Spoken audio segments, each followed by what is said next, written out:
A very special good evening to all of you. स्वागत है आपका हमारे चैनल स्टडी विद अभिमान में। आज मैं आप लोगों के लिए यूपी पॉलिटेक्निक एंट्रेंस एग्जाम 2021 के लिए साइंस में केमिस्ट्री का एक टेस्ट लेकर आया हूं। तो आप लोग इसे टेस्ट भी मान सकते हैं, आप लोग इसे अपना रिवीजन भी मान सकते हैं। तो आज की इस वीडियो में मैं आप लोगों से यहाँ पे साइंस में केमिस्ट्री से रिलेटेड टोटल 10 क्वेश्चंस पूछने वाला हूँ। तो जैसे मैं आप लोगों से यहाँ पे क्वेश्चंस पूछूं वैसे ही आप लोगों को यहाँ पे क्वेश्चंस के आंसर्स करने हैं। और जब वीडियो फिनिश हो जाएगी तो लास्ट में मुझे कमेंट करके जरूर बताइएगा कि आपके टोटल 10 क्वेश्चंस में से कितने क्वेश्चंस करेक्ट हुए हैं। और मैं जैसे आप लोगों से यहाँ पे क्वेश्चंस पूछूंगा उसके 20 या 25 सेकंड बाद मैं आप लोगों को उन क्वेश्चंस के आंसर्स भी बता दूंगा, जिससे यह फायदा होगा कि आप लोग अपने आंसर्स को मैच करवा पाएंगे। तो चलिए फिर आज के इस टेस्ट को स्टार्ट करते हैं और देखते हैं आज का क्वेश्चन नंबर फर्स्ट क्या दिया है। तो क्वेश्चन नंबर फर्स्ट आप लोगों को अपनी स्क्रीन के ऊपर दिख रहा होगा।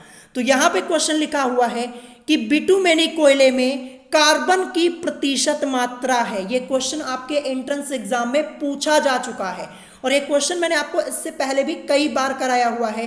तो क्वेश्चन क्या है कि बिटुमेनी कोयले में कार्बन की प्रतिशत मात्रा है। ऑप्शन ए दिया है 96%, ऑप्शन बी दिया 65%, ऑप्शन सी दिया 38% और ऑप्शन डी दिया है इनमें से कोई नहीं।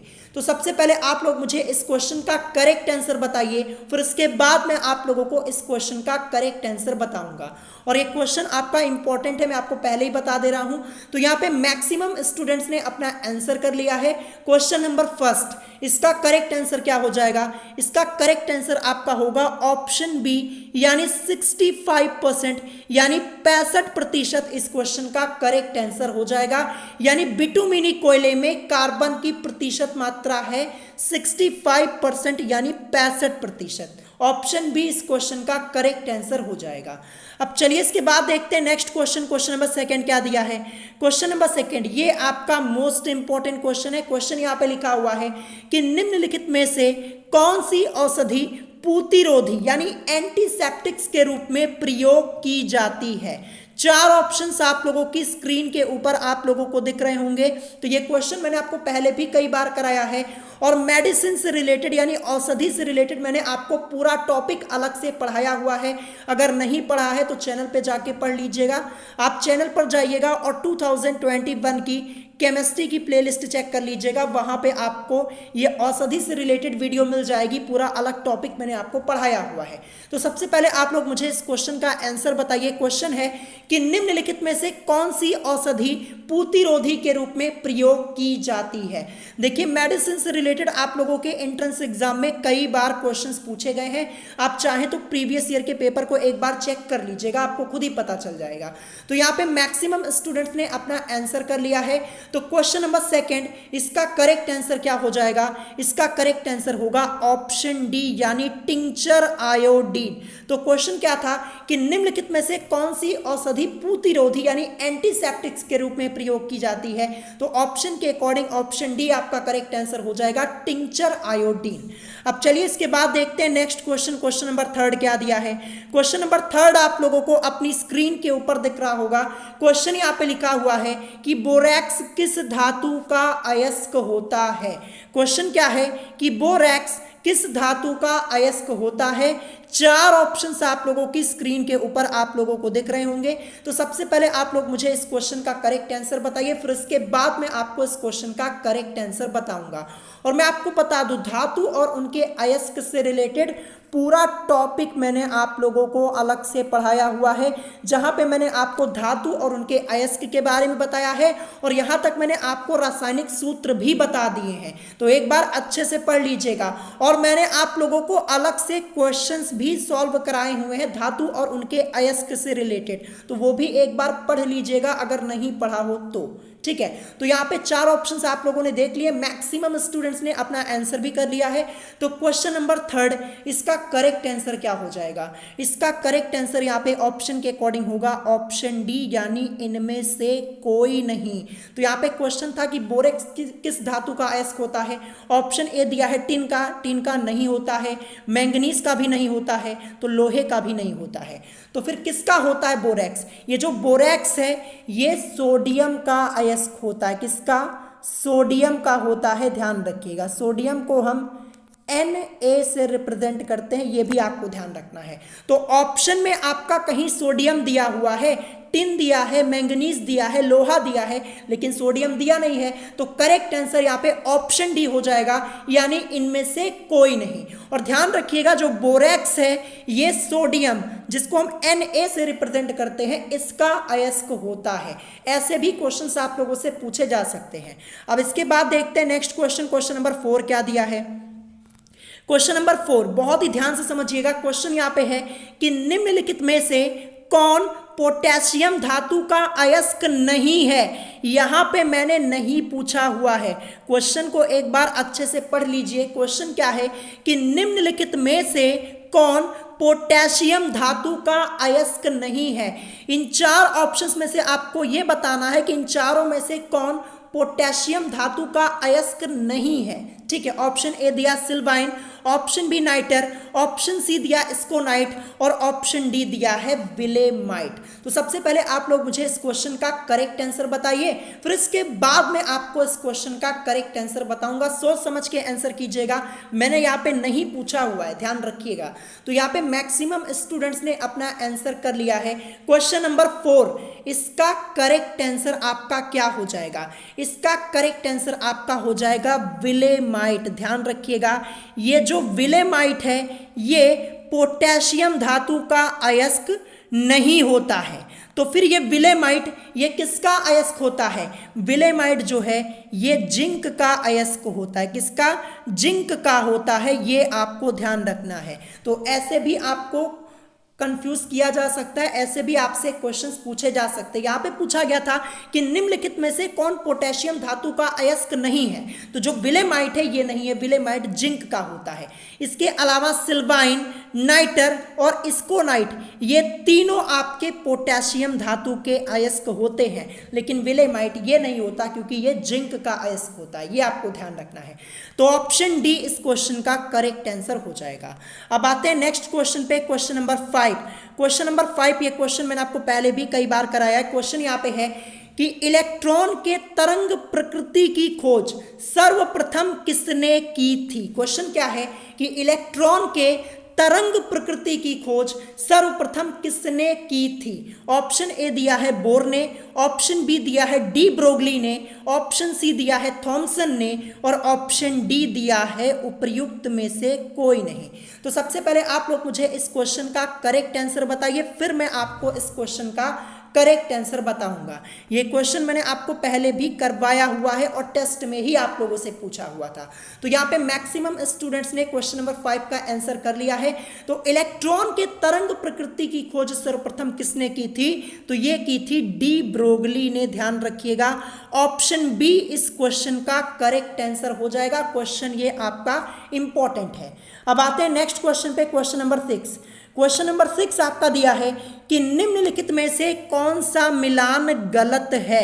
4 ऑप्शंस आपके यहाँ पे दिए गए हैं, एक तरफ धातु है और दूसरी तरफ उनके अयस्क यहाँ पे लिखे हुए हैं।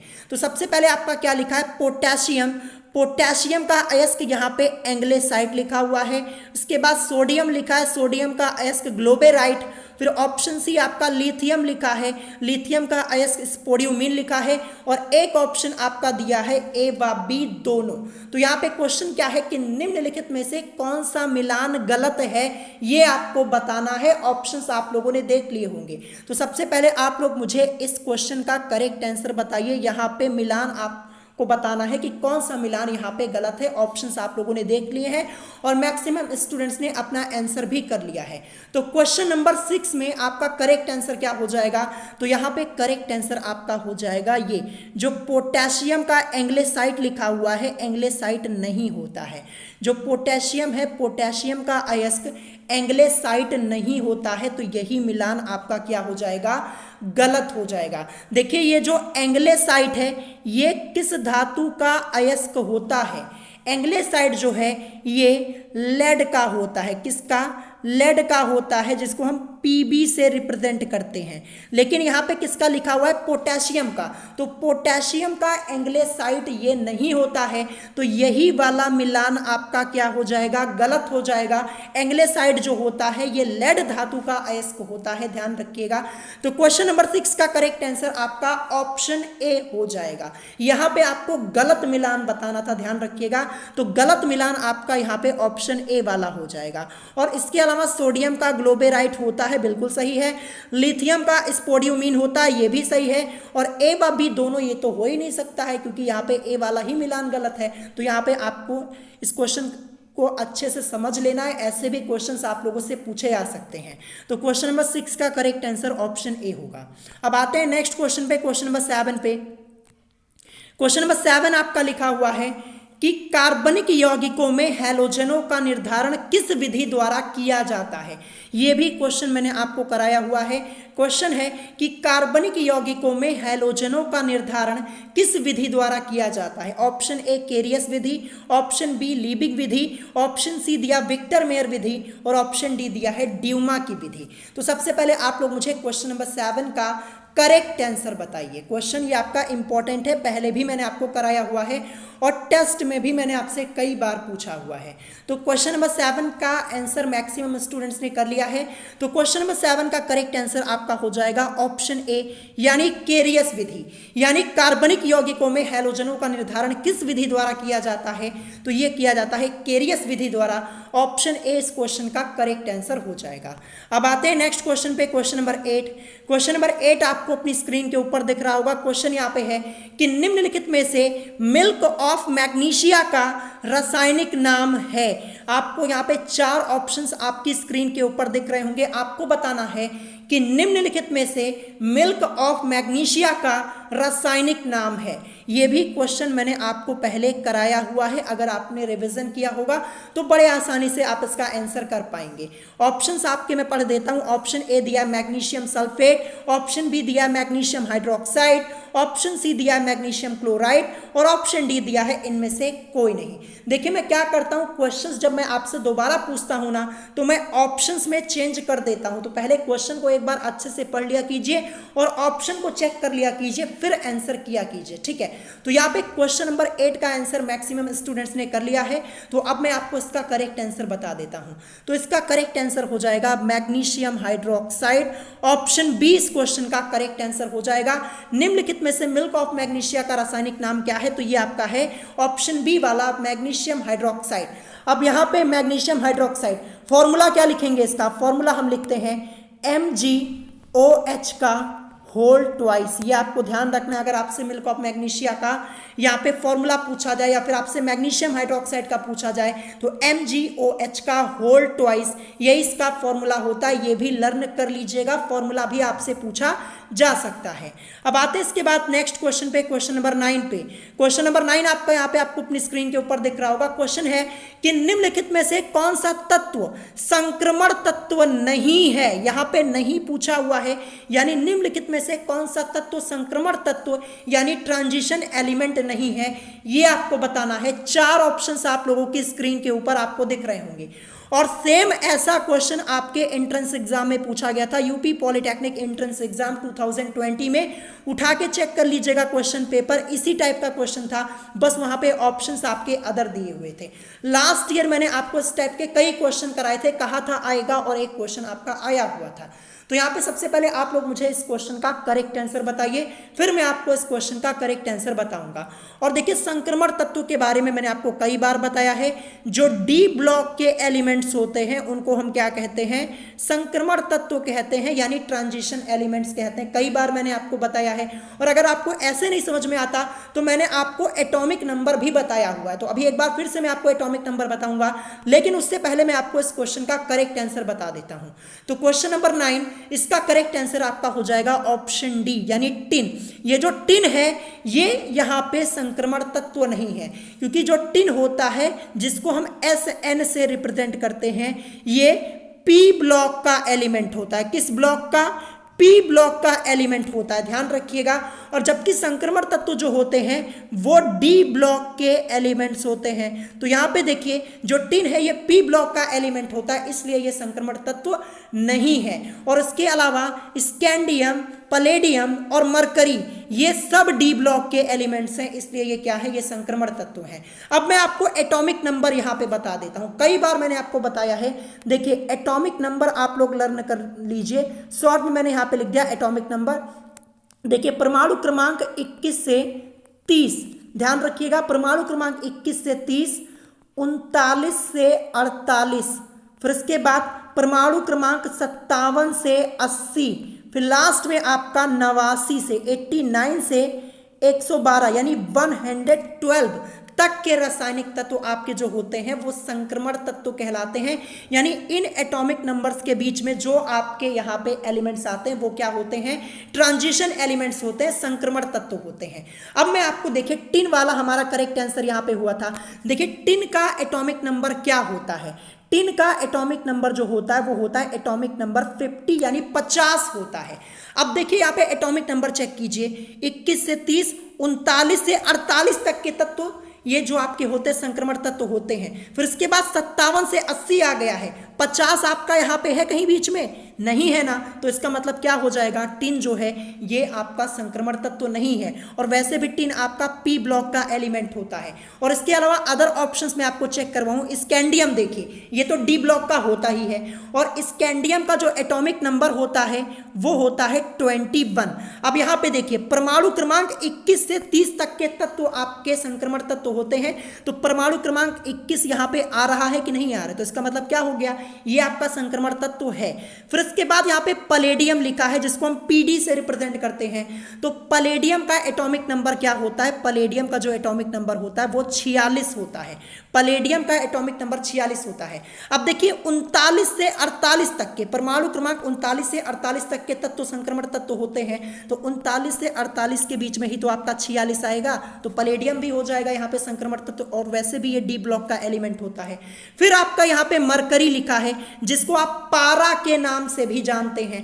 तो देखिए मरकरी ये भी डी ब्लॉक का एलिमेंट है, और मरकरी का एटॉमिक नंबर क्या होता है? मरकरी का एटॉमिक नंबर 80 होता है, एटॉमिक नंबर 80। तो देखिए 57 से 80, परमाणु क्रमांक 57 से 80 तक के तत्व संक्रमण तत्व होते हैं, और मरकरी का परमाणु क्रमांक 80 होता है, तो ये भी आपका संक्रमण तत्व हो जाएगा। बचा टिन, यहाँ पे टिन तो आपका होगा नहीं, पी ब्लॉक का एलिमेंट होता है, और एटॉमिक नंबर भी हमारा मैच नहीं हो रहा है। तो ऐसे आपको ये क्वेश्चन समझना है। आपको देखिए ये क्वेश्चन सॉल्व करने के लिए कॉन्सेप्ट पता होना चाहिए, तभी आप कर पाएंगे। तो यहाँ पे ऑप्शन डी इस क्वेश्चन का करेक्ट आंसर हो जाएगा 10।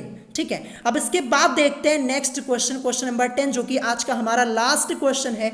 यहाँ पे आपको बताना है कि निम्नलिखित में से कौन सा मिलान गलत है। यहाँ पे देखिए एक तरफ तत्व लिखे हैं और दूसरी तरफ उनका यहाँ पे लैटिन नाम लिखा हुआ है, लैटिन नेम यहाँ पे लिखा हुआ है। तो आपको बताना है कि निम्नलिखित में से कौन सा मिलान गलत है, और एक ऑप्शन आपका ये भी दिया है कि सभी मिलान सही है। तो सबसे पहले आप लोग मुझे इस क्वेश्चन का करेक्ट आंसर बताइए, फिर मैं आपको इस क्वेश्चन का करेक्ट आंसर बताऊंगा।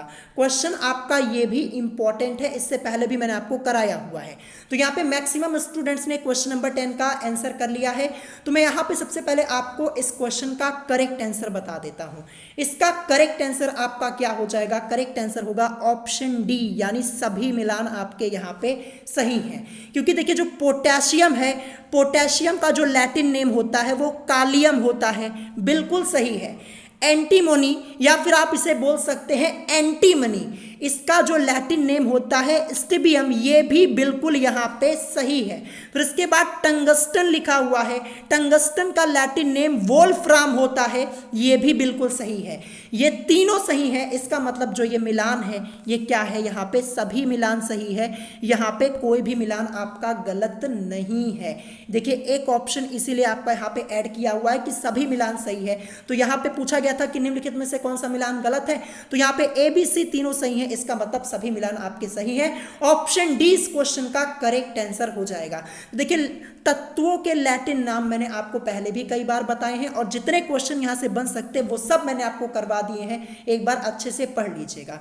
तो आज की इस वीडियो में मैंने आपसे टोटल 10 क्वेश्चन पूछे हुए थे। सबसे पहले आप लोग मुझे कमेंट करके बताइएगा कि 10 में से आपके कितने क्वेश्चंस करेक्ट हुए हैं, और ऑनेस्टी के साथ बताइएगा।